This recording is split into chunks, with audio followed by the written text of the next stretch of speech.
One of the biggest contributors to gaining belly fat is really what we're eating and how we're eating it. So today I'm sharing the 5 eating habits that most greatly contribute to increase belly fat in today's video. My name's Autumn. I'm a certified clinical nutritionist with my master's nutrition human performance, and today's video is sponsored by Kettle and Fire. More on them in a bit. Okay, the first huge eating habit that can cause increased weight gain around the belly is eating more sugar, but specifically a higher sugar breakfast or first meal, breakfast, whatever you want to call it. I'm talking things like sweetened yogurts, pancakes with syrup, waffles, but even some less obvious foods like fruit smoothies that's made with a ton of high glycemic fruit, or even drinking fruit juice first thing in the morning. It's kind of true what they say about breakfast being the most important meal of the day, although I personally follow intermittent fasting, so I call it breakfast. Again, whatever you call it, it's your first meal that you're eating. And regardless of when you're eating it or what eating pattern you're following, you're going from a fasted or not eating to a fed to eating state, which means you're going from really stable blood sugar levels because you haven't eaten anything during the fasted state to suddenly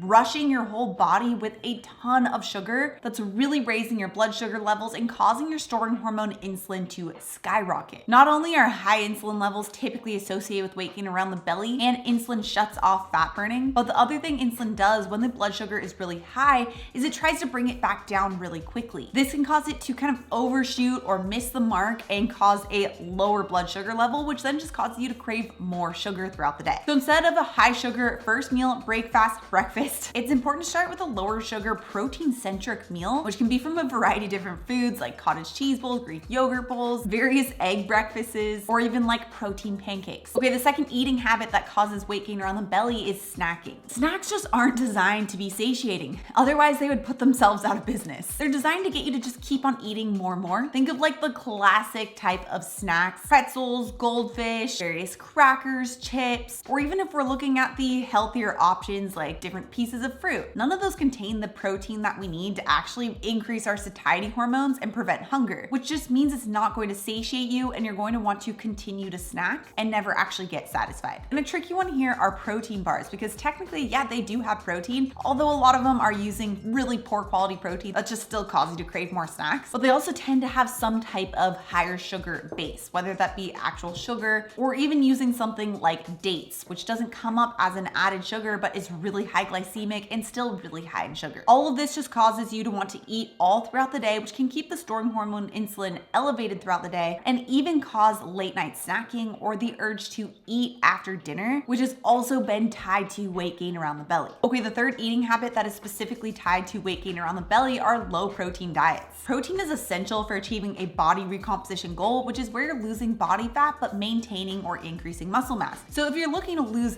belly fat, you don't want to lose like your biceps.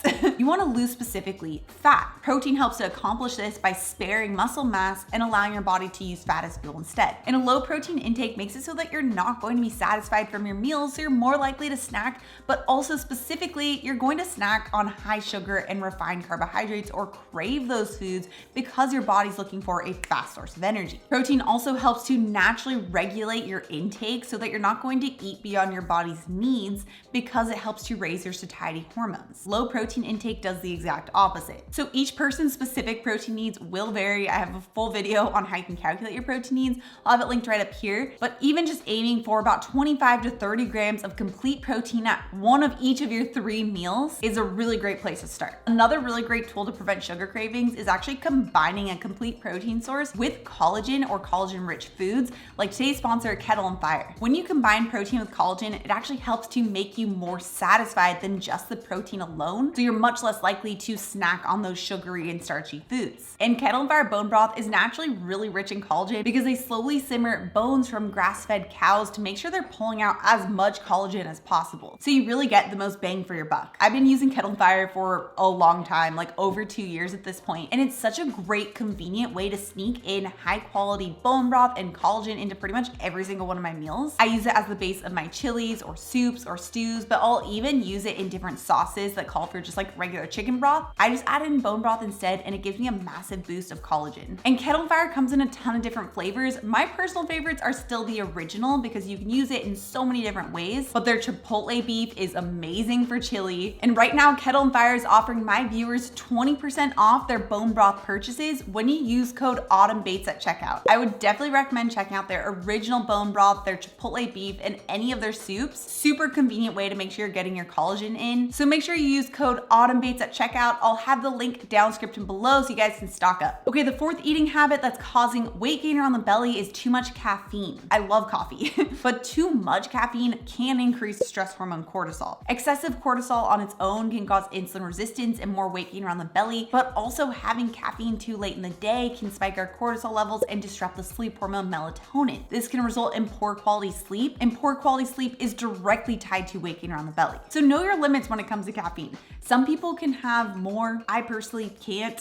Unfortunately, I have to just stick to the 1 cup, otherwise I will not be able to sleep. But if you find that you really do need more caffeine, there might be an issue with sleep anyway, which would be a good time to address that first. Okay, the fifth eating habit that causes weight gain specifically around the belly is eating hyperpalatable foods. Hyperpalatable foods just means it's like excessively tasty, which I know might sound like a good thing, but it often combines foods that are rich in fat and sugar to create this bliss point that almost has this like addictive behavior. In other words, it can hijack our satiety and make it so that we're eating well beyond our body's needs without actually ever getting satisfied. And unfortunately, there are so many types of hyperpalatable foods now on the market. You can just think of like pretty much any baked good, muffins, donuts, cookies, brownies, and then ice cream, candy, some healthy desserts, even some protein bars. So by removing these hyperpalatable foods and sticking with more of the whole food based products, you can help to prevent that hijacking of your hunger and be able to actually get satisfied from your meals. Now, if your goal is to specifically lose belly fat, I have a whole video on the foods that help to best support that with this video right here. Also, if you're new to my channel and you love this science-backed information, make sure you subscribe right here.